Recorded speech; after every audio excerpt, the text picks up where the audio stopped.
Hello, everyone. My name is Matthew Osburn. I'm an undergraduate researcher at Brigham Young University, and I work with Dr. Steve Allen on orthogonal slice thermometry reconstruction. As we know, MRI is the only viable option to measure temperature in brain-focused ultrasound procedures. As the temperature increases inside the brain, the protons decrease in their measured phase.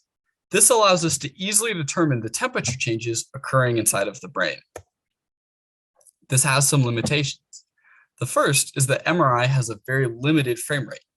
The second is that one picture may not tell us everything about the volume that's being heated up. Suppose we have a volume inside the brain that's being ablated, like the image on the left. If we image this volume directly in the center, surgeons will have an accurate estimate of what regions are being heated and by how much.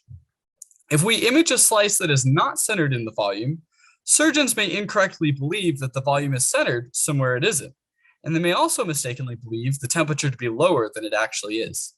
This can cause serious risks to patients and cause an operation to not go as planned. By taking orthogonal images, we hope to maximize our observation of the hotspot, and we hope to double the image throughput on the MRI machine. When we take two images at the same time, they come in added together. This looks like a double exposed photograph, as you can see here. The problem is, we're only allowed to use the body coil of the MRI machine during brain-focused ultrasound procedures. So we need some sort of way to pull these two images apart and have them still be usable where we can get the temperature data. Our solution to this is to encode one of the slices with what we call a phase smearing matrix. Essentially what this does is this distributes the image or blurs the image across one of its axes, but if we keep track of how we did it, we can be able to reconstruct what the image actually looks like.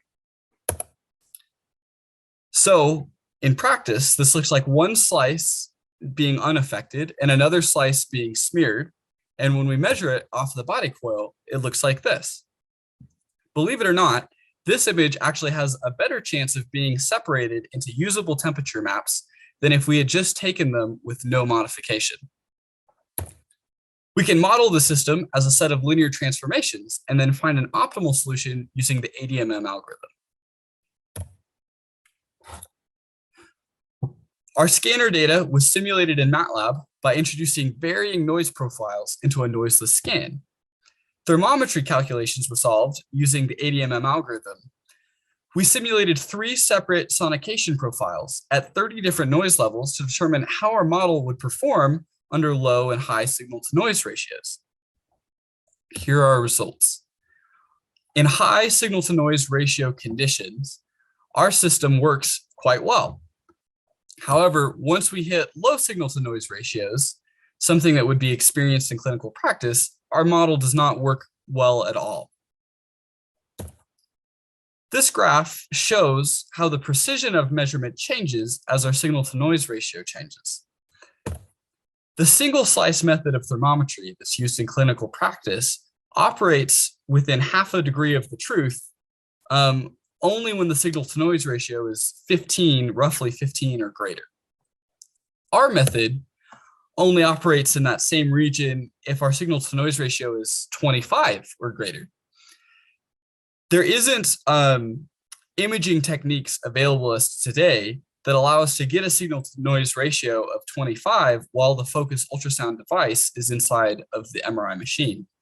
Hopefully in the next few years, this technology can be revisited as we come up with better imaging solutions. I'd like to thank the Focused Ultrasound Foundation Global Intern Scholarship, and I'd also like to thank the BYU Academic Vice President Office Widstow Grant for funding this project. Thank you.